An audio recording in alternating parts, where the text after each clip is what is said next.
Let's go right to the Buffalo Bills, and we'll get into all the other stuff afterwards, because there's no. The one thing I love, I've never done a podcast. I've done a gazillion other forms of interviews. I can't tell, though, because you got like 1,000 pieces of equipment around here. You look like you know what you're doing. Are you faking it? Or Look at, I learned this at Channel 7. Sizzle is more important than the steak. Right. I learned this back. Sell the sizzle. Absolutely.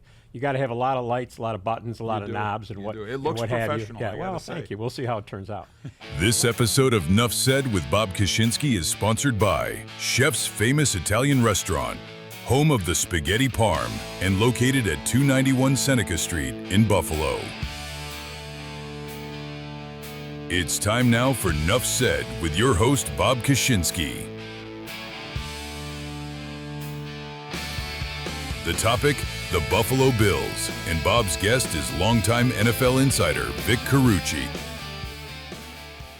This podcast, folks, is not going to be a remember when every week, because, you know, I'm not going to limit it to anybody over 65 years old, which we both fall into that category. A lot of memories, though. But we go back to, I think, 83. When did you come to town?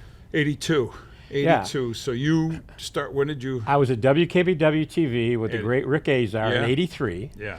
And Rick used to do a weekly Buffalo Bills highlight show. Yes. I mean, this is how much media has changed over the years. Recorded on Thursday nights. We would record it Thursday, and it would play Saturday night. It was very well viewed. Yeah. It was the only opportunity that fans had to watch the rerun of the Bills games, other than Sunday night. Right.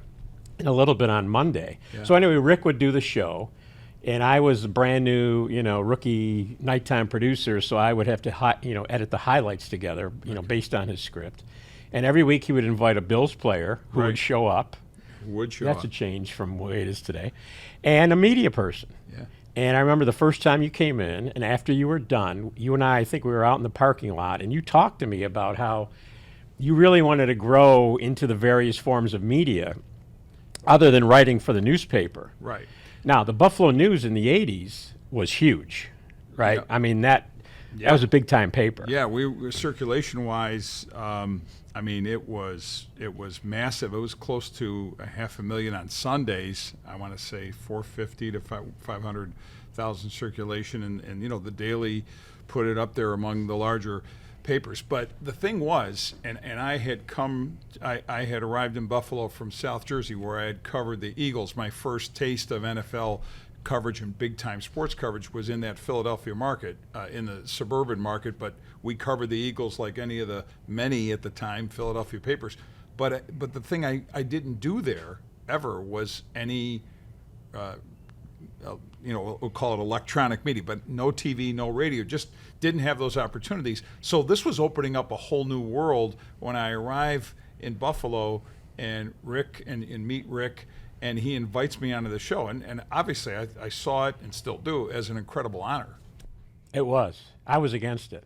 But no, I didn't know you were. All right, so let's go right to the Buffalo Bills, and we'll get into all the other stuff afterwards, because there's no. The one thing I love, I've never done a podcast. I've done a gazillion other forms of interviews. I can't tell, though, because you got like 1,000 pieces of equipment around here. You look like you know what you're doing. Are you faking it? Or look at, I learned this at Channel 7. Sizzle is more important than the steak. Right. I learned this back. Sell the sizzle. Absolutely. You got to have a lot of lights, a lot of buttons, a lot of knobs, and what. It looks professional. Yeah. Well, thank you. We'll see how it turns out. Buffalo Bills. All right. Now, for the sake of clarity, we're recording this on Wednesday, the 30th, because you're leaving immediately after this to go to the Hall of Fame in Canton, Ohio. Mm-hmm. This is going to be posted on August 1st. Okay. So we can't touch Hairston's injury. Right.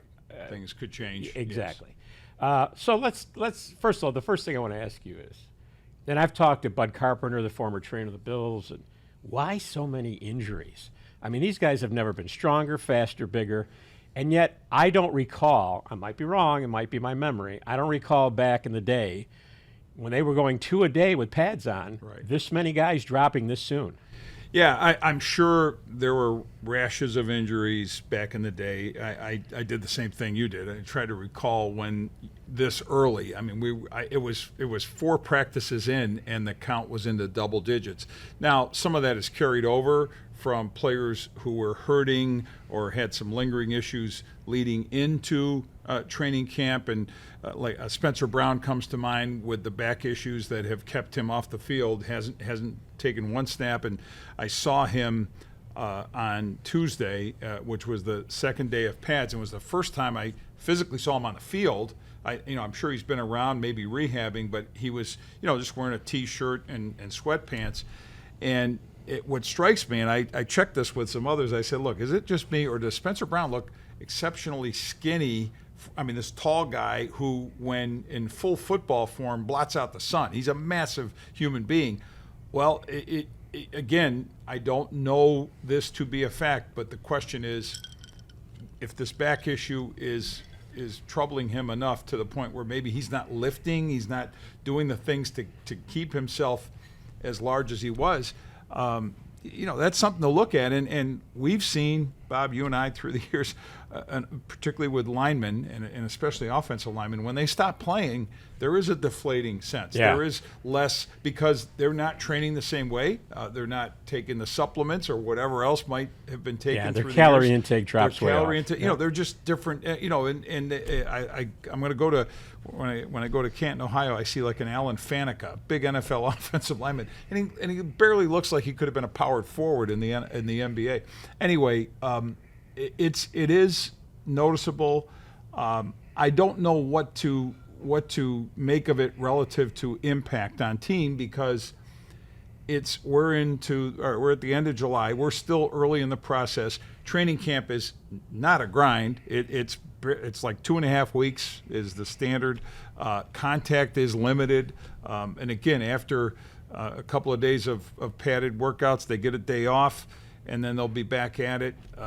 They're due to be back at it on Thursday, but I would say that so far, beyond, and we'll see whatever happens with Maxwell Hairston, the first-round pick, so far they seem to be the kinds of injuries that these players can ultimately get back on the field, and maybe it's the slow play. Maybe it's let's, for cautionary reasons, limit how much they're out there.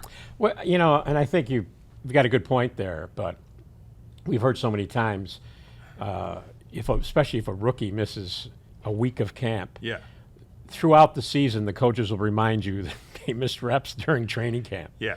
Well, with let's talk about Hairston, because again, if he, the best case scenario is say it's something that would keep him out for a matter of days, possibly a week or more, and we know what the worst case scenario is, but let's talk best case scenario. In his case, I do think it matters a lot, because he's been swimming since this began, and I don't mean that in a positive way. I mean his barely keeping the head above water, figuratively, in terms of how he's learning the NFL game. He, in college, great speed, fastest guy at the combine, a real athlete, can do all the physical things that he can make up for mistakes, recovery, because of all that athleticism.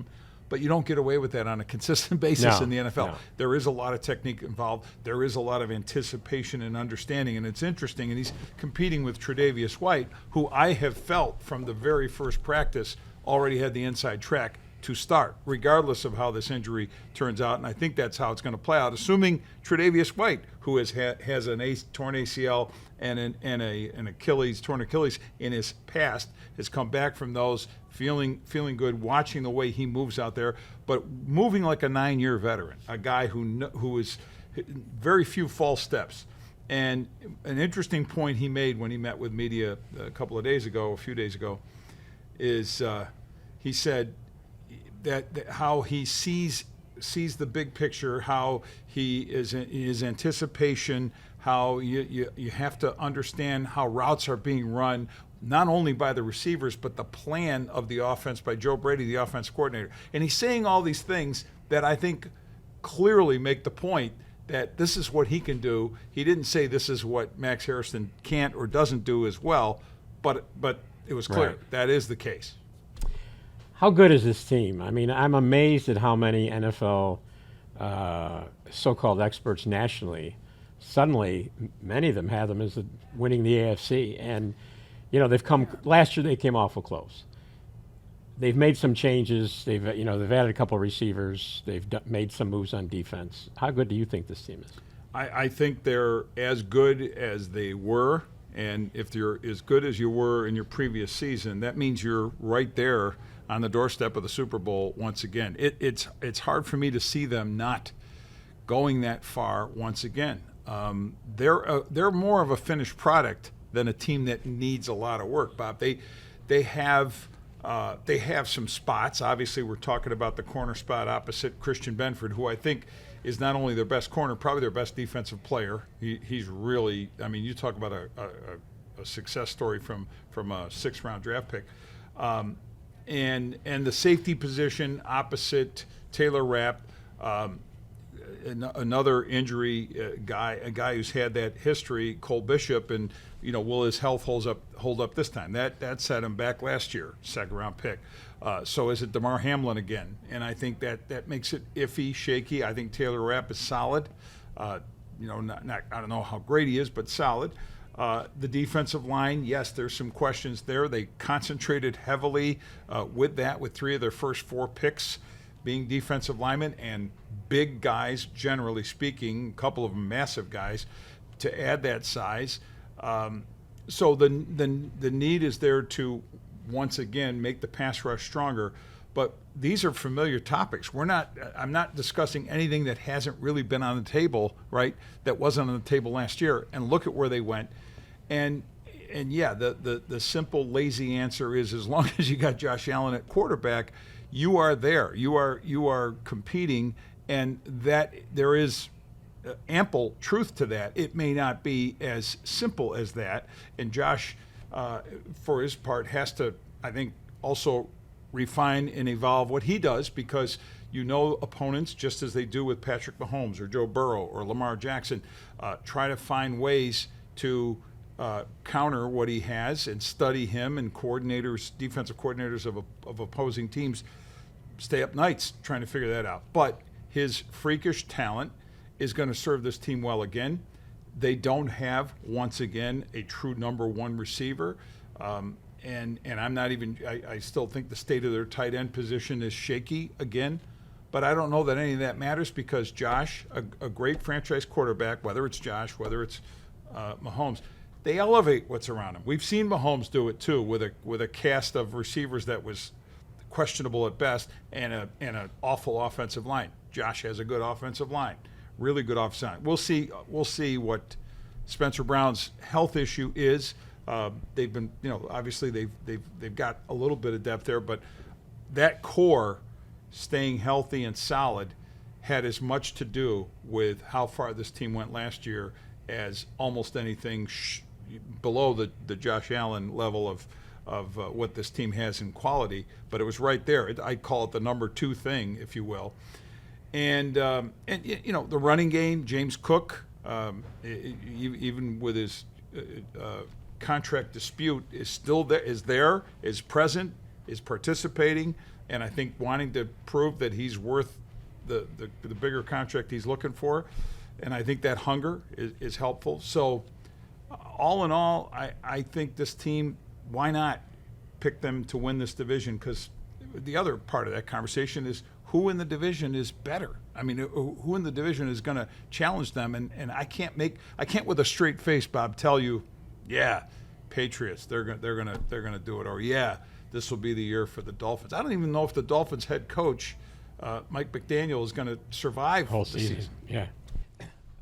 The irony to me about this team over the years, since McDermott came in as the head coach, he's the defensive guy. Yeah. That's been their Achilles heel. Once they got Josh Allen, I mean, the offense is the offense. It carries that team. Yes. And yet, ironically, defensively, it's been key moments in big games. The 13-second game is the biggest, that stands out. Although I will say last year in the AFC Championship game, the defense, and especially once Bernard went out, or Bedford went out, Elam was exposed. It was horrible. Right. I mean, it was they had his plane ticket before that game was even over, signed and sealed.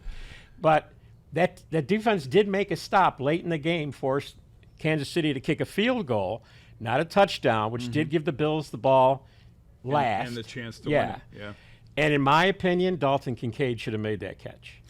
Yeah. And I feel that Josh Allen has not been. You look back at the Giants' Super Bowl win over New England, when Manning throws this ball up and he catches it off his helmet. Right. Allen doesn't get those types of plays. 2 years ago, Diggs dropped what could have been a touchdown pass at home against the Chiefs. Beats the Chiefs. Yeah. So Allen has literally carried this team on both sides of the ball. No question. So if Josh Allen is not there, if Josh Allen gets hurt, I mean, I think common wisdom is they're done. Yeah, I don't think there's any. It's not like Frank Reich with Jim Kelly. No. Put a fork in him. I mean, you. There is no. I can't make a case of hope that a season, a full season, or most of a season. It's timing's the other part of this thing. But yes, with Mike White, who I think wins the backup job, although Mitch Trubisky has had some moments, but it's talking about quarterbacks other than Josh on this team is somewhat of a wasted conversation because it's true with the other clubs. It's no different than anyone else. You have greatness, and then you have kind of everybody else. And you're right, in the Bills' history, what Frank Reich was able to do, created a whole different narrative about what the quarterback position was. You had a Hall of Famer, and Frank Reich not a Hall of Famer, but Frank Reich certainly a major contributor when he was on the field and when he was off the field. You knew what he meant to Jim and that offense. And here's the thing, on the assumption that Josh is the guy, the only question anybody really has about this team, Bob, and what you really were asking about, okay, how good are they? You're not asking if they're going to be a winning team in the regular season. That's a given. That's a given. If they're short of that, then there's a whole new set of problems of what the heck is wrong with everything. You're going to coaching, GM, the whole works. The question is, how do they figure out January? And we can cite some of the oddball things or the quirky things or these miserable legendary things that have been part of this team's past, right? And on the heaping list that includes wide right and home run throwback and all, or Music City disaster miracle.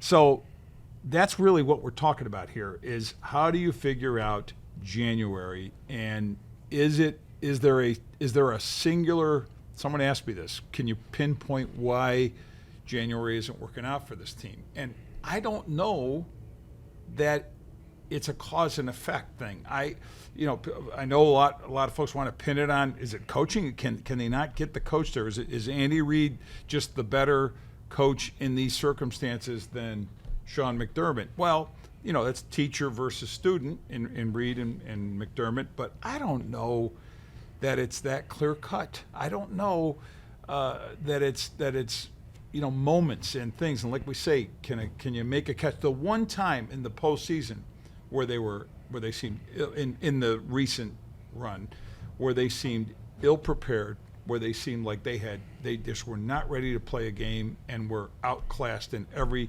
possible way, was against the Bengals here, at home. Yeah. At home, and that to me was the inexcusable. That's the game. The other ones you can nitpick on some things. There's no nitpicking there. They were not prepared to play a ball game, and that was the upset. Who expected that? There's a ton of things in what you just said, and I'll try to get to a couple of them because we were talking before we started about, we were joking about muscle memory and doing, whether it's writing, and if you haven't written in a while, you have to take a few tries to get going. Muscle memory. The Chiefs are a winning team. When you're a winning team, things go your way because you're a good team and you put yourself in the position to take advantage of those things. Right. I mean, it's in all sports. That's where dynasties come from. The Bills are a very good team. They're not a great team. The Bills teams of the early 90s were an outstanding team, but obviously 4 Super Bowl losses in a row. I mean, you can talk about them getting back there, which is another whole interview. But this team in particular, they do find ways. They should have had the Chiefs' number 13 seconds left in the game. I'm not going to dissect the coaching change, but one thing that I do want to bring up that I've never heard anybody talk about, because NFL Films, which does an unbelievable job, when they showed that game over, afterwards, the highlights, during that 13 seconds, Andy Reid on the sidelines, he was panicked. They were, they were like, "What are we?" It's 13 seconds. Nobody comes back for 13 seconds, right? You maybe 2 plays, whatever. Yet you saw Kelsey come in the huddle. I mean, you hear it. He basically tells Mahomes, "They're not covering me. Just throw down." There was no special fancy, what play do we call with 13 seconds left in the game? It was backyard football. Yeah. And these two guys, because of their chemistry, because of the relationship, and Mahomes believed him. There will be instances where the quarterback's like, "Yeah, you guys always say you're open, right? That's always Andre Reed. I'm open, Jim. Throw me the ball." So when I saw that, that's why sometimes I think we get caught up, or fans and media get caught up in the science of the game. Right.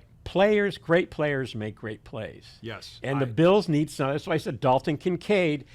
I'm not saying it was an easy catch. Right. And that can easily be second guessed and looked at from a lot of different angles, et cetera, et cetera. But let's go back to what you said about Mahomes and Kelsey and the relationship and the conversation. I too was struck by that. The way it came off casually, almost under the circumstances, casually. Season's on the line, and everything about if there's any analytics in the circumstance of where they were, time on clock, all that, this shouldn't happen. And for as much as Bills fans have lamented about leaving that time there for them to do it, the lament is because you left it to these guys and they'll find a way, even though a lot of that is just a sense that you have of the because of who they are and what they've done.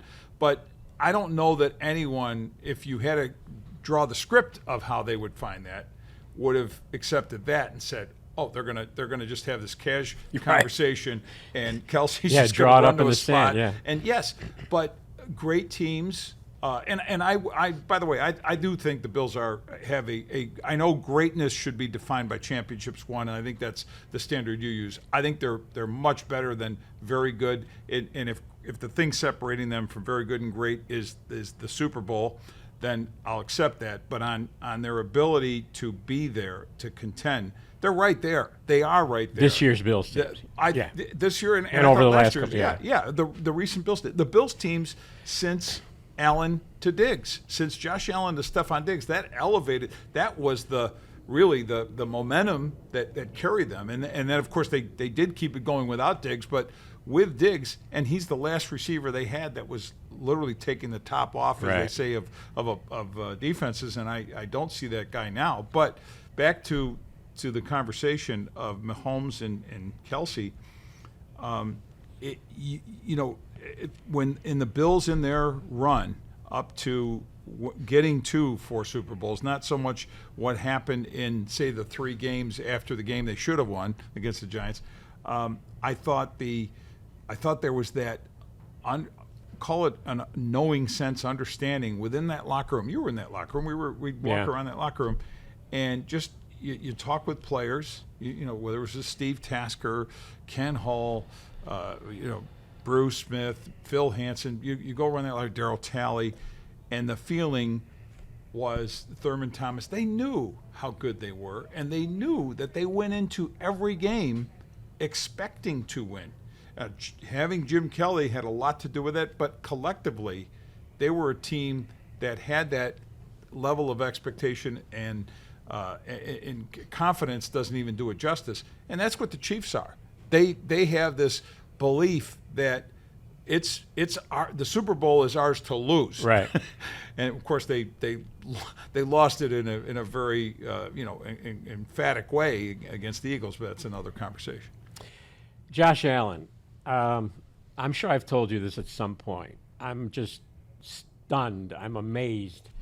He is the slickest, cleanest, perfect soundbite guy I've ever seen. He doesn't get tripped up. He doesn't give anything to anybody to put up on the bulletin board. He's amazing. obviously, honestly, as a reporter, I would be completely bored by his answers because you're not going to get him to give you what you're hoping to get, which is like that unique soundbite. Yeah. To reveal something. He's, he talks about how he practiced as a kid in his basement, and he did all this. Yes.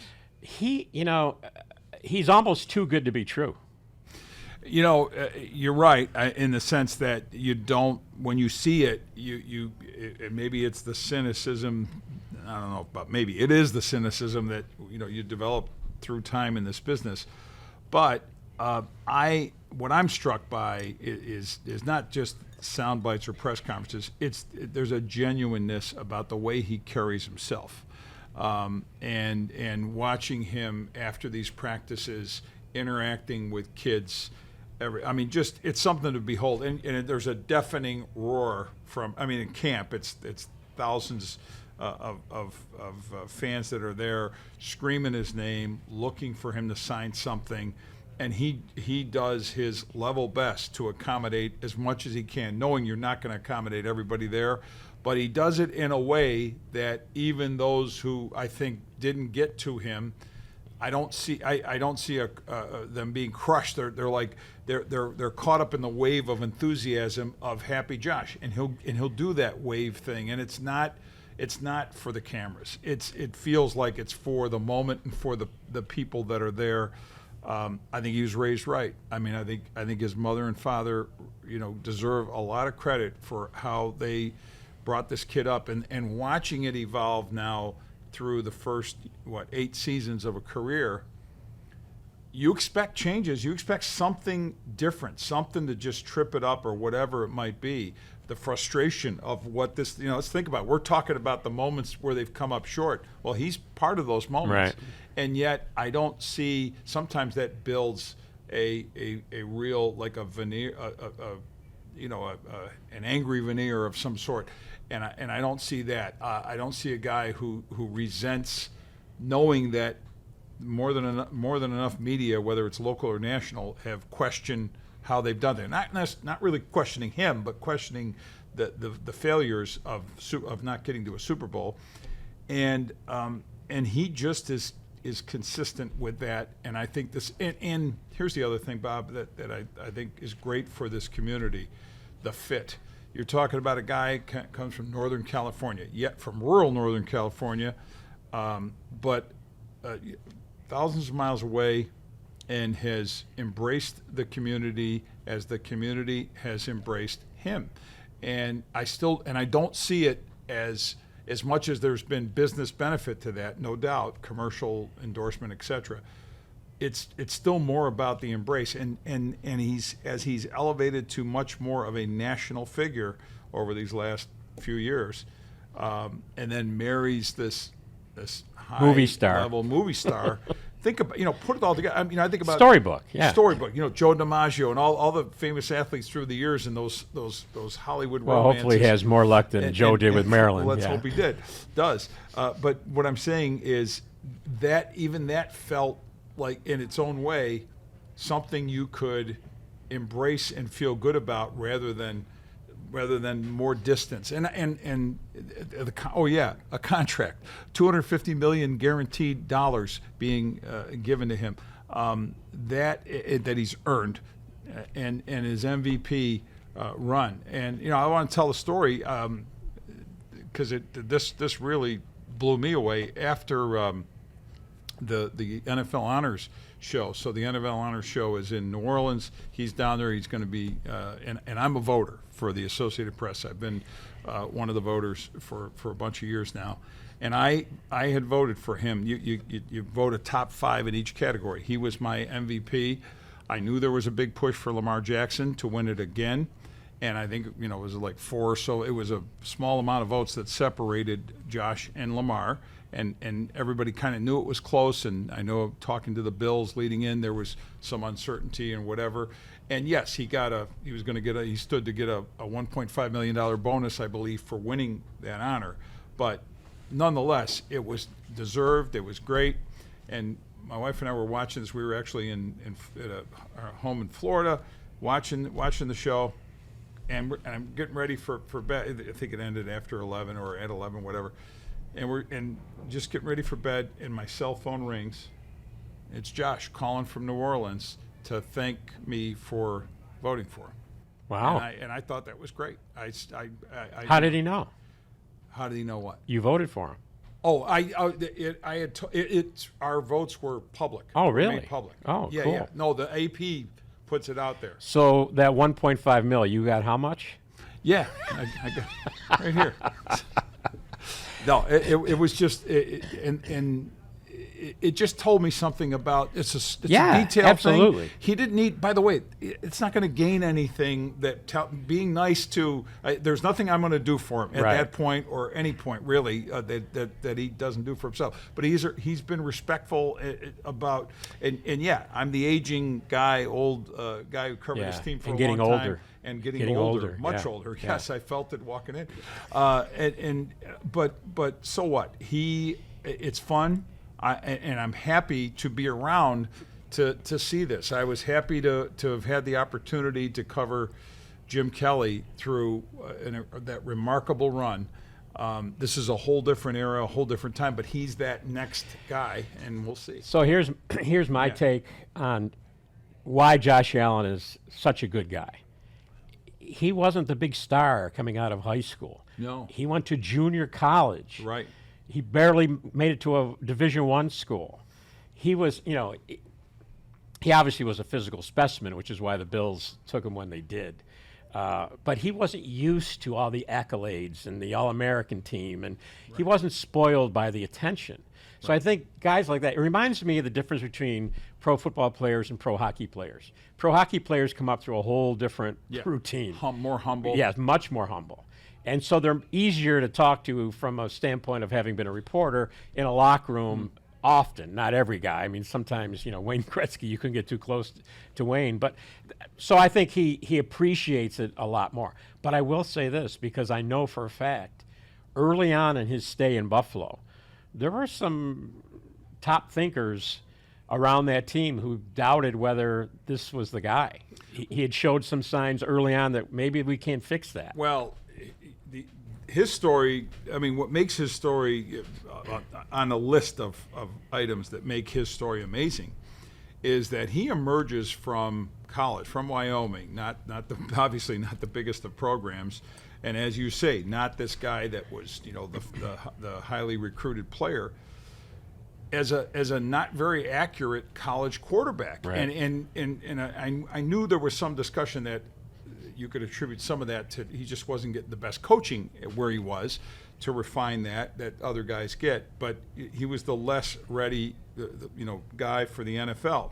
And Josh Rosen was the guy a lot, and there was that polarizing discussion about whether it should be Josh Rosen or Josh Allen in town. And I know there were a lot of Rosen fans around here who I haven't heard from since. I do get caught up. I will acknowledge I get caught up in the size, strength. I didn't know about the running skill that he showed in the NFL at all. But I just said in the most basic way, you want this. If it's a lump of clay, that's the kind of lump of clay you want, and form that into a quarterback. So I was all about Josh Allen. As I've heard since, it was, Terry Pagula had been in 2017 very much on the Patrick Mahomes bandwagon, wanted that to happen. We know what the Bills did at pick 10, trading down and getting Tre'Davious White. Worked out nicely for a cornerback, but they were there to take the guy that's the guy, or at least another guy, but pretty darn good guy.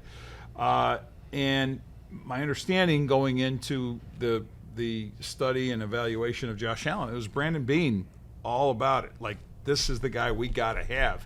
And he sold that idea to Sean and to Terry Pagula from the best of what I could gather. That's how it's kind of came down. So there was that. But like you said, was there a universal sense? And here's the other thing. The rawness of his inaccuracy and on his throws, history tells us very few quarterbacks have gone from inaccurate college quarterbacks to accurate pro quarterbacks. Right. He had to overcome that, which he has in a big way, and I attribute it to the time and effort he's put into it, the dedication he's had to it. Jordan Palmer, his quarterback guru, working with him. Go look at Brian Daboll and the work that he did as a coordinator. He wasn't his first coordinator; he was his second coordinator, but the one who I think just pressed the right buttons to get jobs. So, right people, right circumstance, willingness to do it, understanding he needed to do it. And then also refining, because you saw in that playoff game against Houston in his second season, getting away from that, doing some of those crazy things, hero the ball stuff, yeah, laterals, fumbles, right, yeah. I don't know if I ever told you this. I know after Thurman Thomas's first year with the Bills, there were people in the front office didn't know if they were wondering if this guy had enough toughness to play. Which obviously Thurman had. Yeah.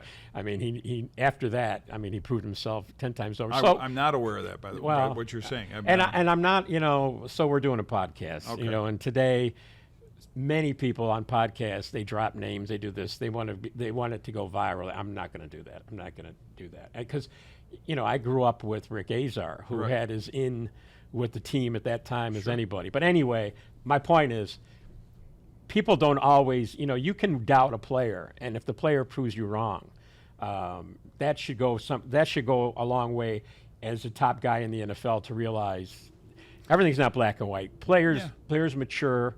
The Buffalo Bills have had players over the years. Fred Jackson stands out to me as a guy. He had no business becoming a running back in the NFL, let alone a starter in the NFL. But I can meander, and this is my podcast. I can do whatever I want. Meander away, buddy. My last point on Josh Allen. Sure. Because I did a couple interviews with Matt Beauvais from Channel 7, and he was doing a whole series about the history of the stadium. Yeah. And we talked a little bit about Josh Allen, and I talked about how I still get goosebumps thinking about the first time Jim Kelly walked out on the field for the Bills in that stadium. Yep. And nobody was closer to the Jim Kelly story than you. I'll put me at number 3 or 4, but we were there in Houston when it happened, and you helped me out greatly on this story. But I think no player in the history of the Buffalo Bills has reached the point nationally of Josh Allen since O.J. Simpson. I grew up with O.J. Simpson, Hertz Rent-A-Car, all that stuff, Monday Night Football. The Juice was a national figure. Dingo boots, remember those? The magazine picture. And then the infamous shoes he was wearing, too, out on the turf when he was working for NBC. But OJ, and everything that happens, forget that. But I'm saying OJ was a national star. Yeah. Now, Jim Kelly was huge. Bruce Smith was huge. Thurman was huge. Jim was an MVP. Thurman was an MVP. You think about now, and I guess that's the difference between that team and this team. There was 6 Hall of Famers. Well, I'll say this: if you're going down this road of recognition on a national scale, it used to be, or it felt like, and for me, who arrived in Buffalo post OJ, that's what I remembered of the Bills. Right. That's what I knew of the Bills and I didn't see it where I grew up in Central New York. I didn't see it as a regional recognition of the team. They weren't very good, but they had this superstar. And you knew all you had to know was the first name, right? If you and I think like Muhammad Ali or just say Ali or whatever that in that 70s iconic athletes, and there's been books written about that subject of 70s sports and how it, in television elevation of it, but the commercials and all those things. So I would say to you, what I got when I got here was, okay, so you can be a big-time national presence as an athlete in Buffalo. Yet the sense I got when I got here was, well, it's little old Buffalo. It's a small market. It's one of the smallest markets in the NFL, and it doesn't get the attention. And during that Super Bowl run, what do you remember? I do. I certainly do. Was, well, now that we're on that stage and we're competing, the national media is coming to see us, and they'd come. Obviously, the press box would be overflowing with games, and I will say this: the fun part of that was networking and making as many friends as we all made on a scale that we probably wouldn't have Right. if the Bills weren't that team, because you had to. I remember that working with the Chamber of Commerce locally on setting up these get-togethers during playoff time, and the feeling was, this is an annual event. They're going to be playing for the AFC Championship or deep into Right. the playoffs every year. So let's have a gathering, and they wanted me to use my contacts of other writers. It was mostly writers at the time, to get to and friendships. I know to this day some longtime friendships were made by visiting media with people with Western New Yorkers because of that.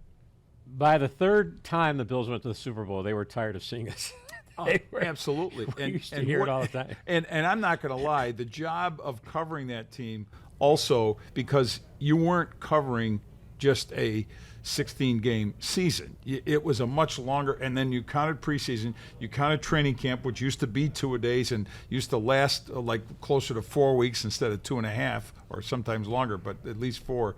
And you were in Fredonia.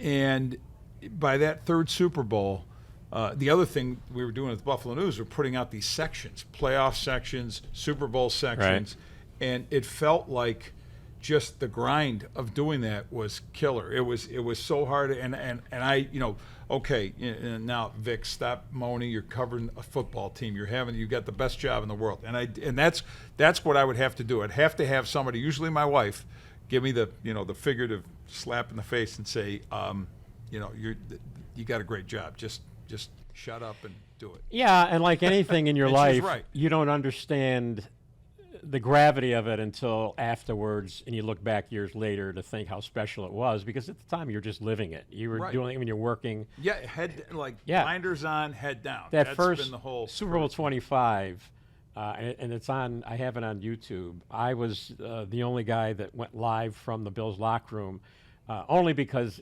ABC carried the game. Right. So we were an ABC affiliate. So we were the only ones allowed in the Buffalo market to go live from the locker room. Oh, okay. So I had to go live from the locker room with these guys after this hugely devastating loss. Yeah.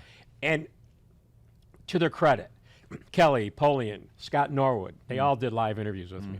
Of course, I prefaced we're live back in Buffalo, because I didn't want anything said. Yeah. And that team, there were some guys on that team that would basically tell you F off, and I'm not talking right now, right? I won't name names. You know them as well as I do. I might have heard that a couple Yeah. times. Sure. So, but anyway, and it was different then, because they didn't bring you out to, well, the losers, you had to go in their locker room. The winners were out on podiums. Yes. But anyway, that was a different era, and that'll be an interview for another time. So I want to wrap this up. I don't want to go Joe Rogan for 2 hours. But Vic, it's always great with you. And give me the Reader's Digest version, because when we were buddies in Buffalo, first of all, you were a much bigger man. All right, how much weight did you lose in the 80s? I lost a person. No, I don't know. I'm trying to think of You're a a line big guy. from a movie. That's a big guy. All right. So relative to how large I've been weight-wise, I was covering, so back in Central New York when I started in this business, and I was working for the Utica Daily Press, and it was Observer Dispatch back in the day. This is the Reader's Digest version? No, but I got to tell you a story about size. Okay. So I'm covering Hamilton College football. They're playing Union College. And after the game, Union, I think, had won the game, whatever, and I go up to the head coach of Union College. And I said, Coach, do you have a few minutes? And he looked at me and he goes, yeah, if you got any eligibility left. And I said, no, that You were won't big. help. You were a That big won't help." man. But anyway, yeah. But I'm glad you brought up that I was a fat ass. That's wonderful. Well, no, but what impressed This me so podcast much is gonna was, do- well, this this might be podcast the is gonna thing be that goes great. viral. Yeah. I can see that Vic Carucci was a fat ass. So some people will just take out fat. So anyway, no, but we would go to games. I remember being somewhere even warm weather. So we were somewhere. You were like on the treadmill. We were all by the pool. You were working out. I think you were on the exercise bike outside by the pool. Yeah. You were working out like a maniac. I mean, you were driven.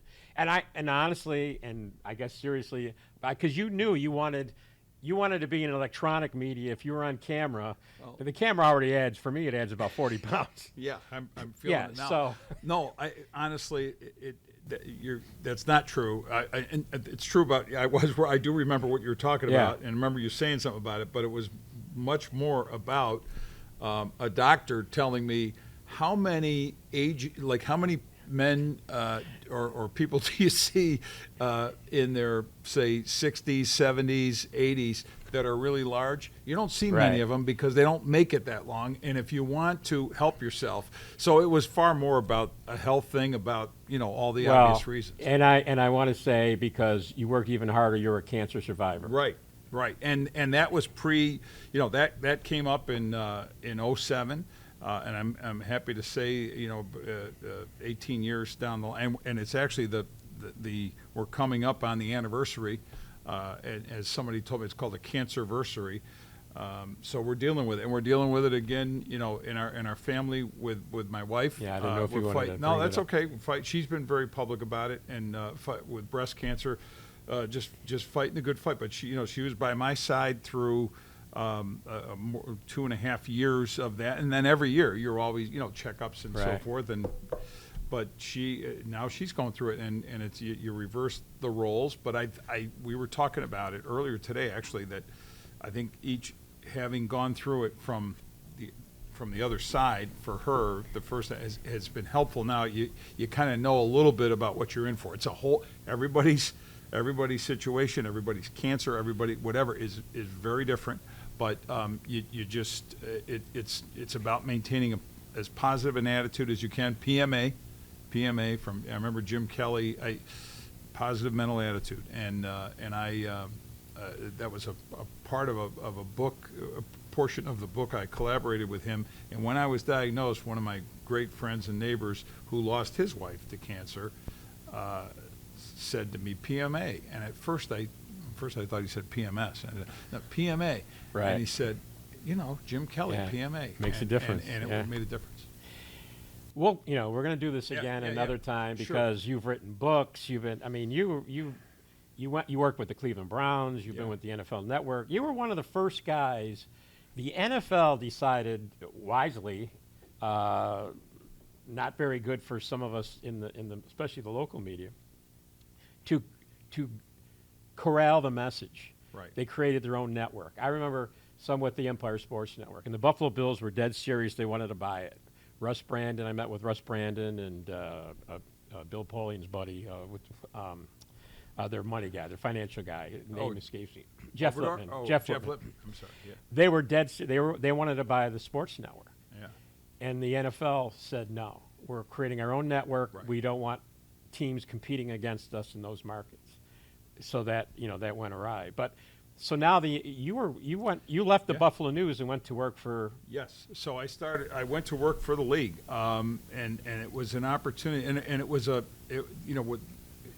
remember the whole interview process. They were doing this whole national search, and I had self-confidence, but I didn't know that I could beat out some of the names that I knew they were also interested in. And I said, if maybe some of these other people were pushing for it, would I have gotten it? But I do feel that I could compete as well as anybody to be in the running. And then when I got the job, now two things. I got the job. This was 1999, to be the first the first voice of NFL.com. They had NFL.com in place. It was mainly for fantasy football. The late Gil Brandt, Hall of Fame GM, was like an advisor to people who wanted to play fantasy football, and he'd put these columns together that addressed that, but they were ghostwritten by a league employee, and what they wanted was a true sort of journalist voice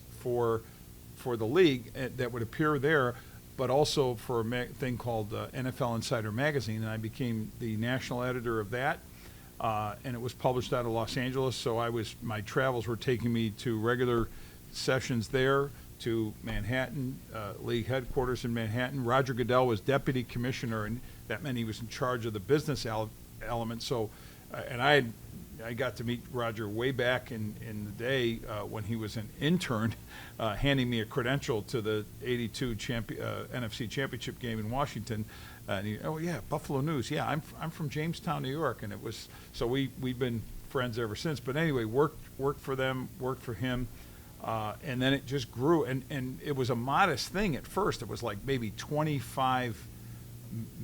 I think it was like 25 million users of the site. That really wasn't a destination site. And when I left there, I know it had gotten up to over maybe 850 million, not because of me, but just its growth and popularity. And the NFL Network was always in the works. The forerunner to that was something called NFL Films TV, and I was the main correspondent. In addition, so to maximize their travel money, I'd go on the road to all the different training camps, write columns for NFL.com, and also do some stand-ups with an NFL Films crew. Some of those crew members, by the way, for the record, are part of the Hard Knocks. You want to talk about full circle? Wow. The Hard Knocks crew that is at training camp with the Buffalo Bills, and I've seen those guys, and we were reflecting on memories, and a guy brought up a great story. He says, remember when we were with the Patriots? We were at the Patriots camp, and Tom Brady walked out, or after a game, actually, it was in season, and he goes, and Tom Brady looks, he goes, you need anything from me? like, and the guy goes, can you even fathom, like, Tom Brady actually asking to see if you wanted to, and the guy looked at me and said, I remember you just grabbing your mic and said, yeah, let's start, because he was starting to be Tom Brady.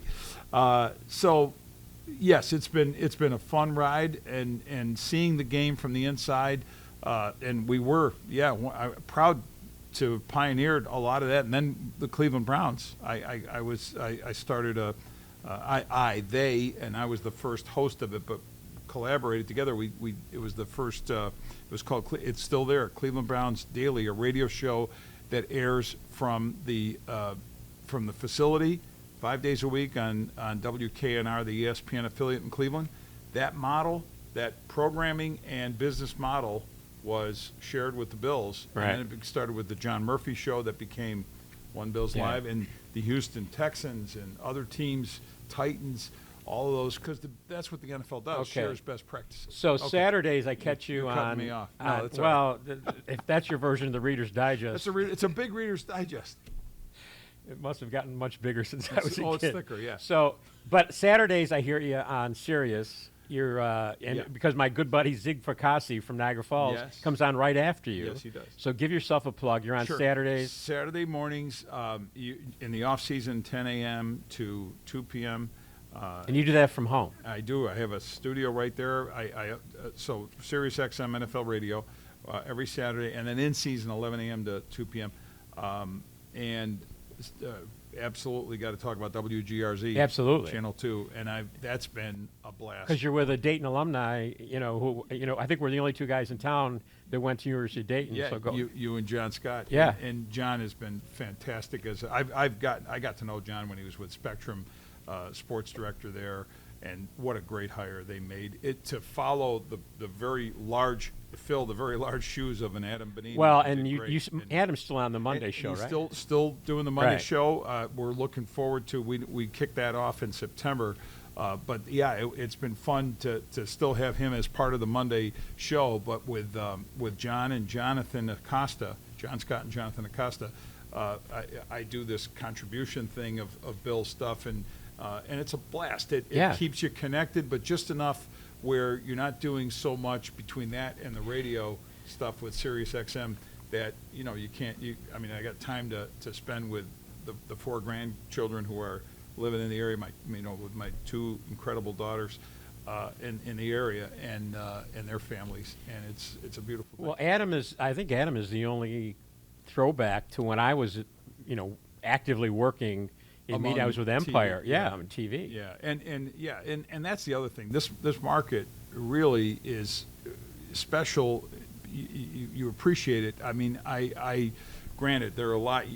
I'm older than everybody, pretty much there. But I remember one of the things I love best about what we did. You at 7, or when Azar was there, Van Miller at 4, Kilgore and Eddie Kilgore at Channel 2, of course. how the camaraderie, and then at the Buffalo News, Larry Felser, Milt Northrup, the late great Jim Kelly, of course, the late great Larry Felser, and being part of, Roach, Mark Gone, the road trips that we took were events where you just got to know everybody better. I honestly, a lot of parenthood for me came from sitting, because our two daughters were born here, so before our kids were even born, I started in '82, so Kristen came along in '85, sitting on planes rides to Miami or whatever, and we always sat cross aisle, Larry Felser and I, and he told me about his two daughters, and because he's older, and as he shared just that stuff, nothing to do with football, you absorb that, and you start thinking how life can look like, and sure enough, I ended up with two daughters. And for clarity, Vic was a half hour late because it's his birthday and his daughters and grandkids and everybody, and that was cool because you're leaving for Canton right after we're done with this. We're at Chef's Restaurant, which I was supposed to mention at the very beginning. But so we may have a plate of spaghetti before you go because you're a good Italian boy. You got to have a little pasta. But it's got to be the diet style, right? Like you said, I don't want. You got a long way before you become a fat ass again, Vic. That's never going to happen in your lifetime again. Not that I could foresee. I will say this, and this is another whole show, and maybe with you and other people. We were all respectful. We were colleagues back in the day, but everybody was much more competitive than it is today. We were all trying to be the one to break the story. Yeah. And you might break bread afterwards and everything. Right. And nobody's going to pat you on the back for beating them. But that was the business, and it's a different business, and we won't go into that. It's just life changes. Things are different. But you're right, fiercely competitive. But the beauty is you can be fiercely competitive and still have friends. And I know I had this conversation recently, not long ago, with Ed Kilgore and Adam. The three of us were talking about that very topic, and it was appreciated that Eddie brought something up. He said, you helped me with I can't remember what it was, but he told me, and I didn't remember it when he said it, and I'm kind of still forgetting it, but I know it was something that never left his memory about whatever it was professionally that happened. And that's great. But at the end of the day, I knew you could put your stuff on TV out there a lot faster. This is before we're dealing with websites, Twitter, X, and Facebook, whatever, but a lot faster than the Buffalo News, which would be the edition, and you had to wait, and you held hope that get through the night and let's get that paper out in the morning. We were all competitive. This Reader's Digest is. I know, it's a Bible. But when I went to Empire, I hired all those guys. I hired Brian Blessing and Mike DeGeorge and Josh Moore, and Kilgore did pros and cons, and Larry Felser did pros and cons, and of course Art Wander. All the guys that I would compete against, because I always looked at it like as a sports team. I loved Empire. So anyway, okay, right. We got to do. We'll have you back. Show on Empire. Yeah, we're going to have you back. All right. Yes. Ladies and gentlemen, we're off to a great start with this podcast to have you guys. I'm honored to have you as my first guest. I'm honored to be. And I'm honored that it's your birthday and you're celebrating it, a brief period of it with me, and many, many more, buddy. You're the best. All right.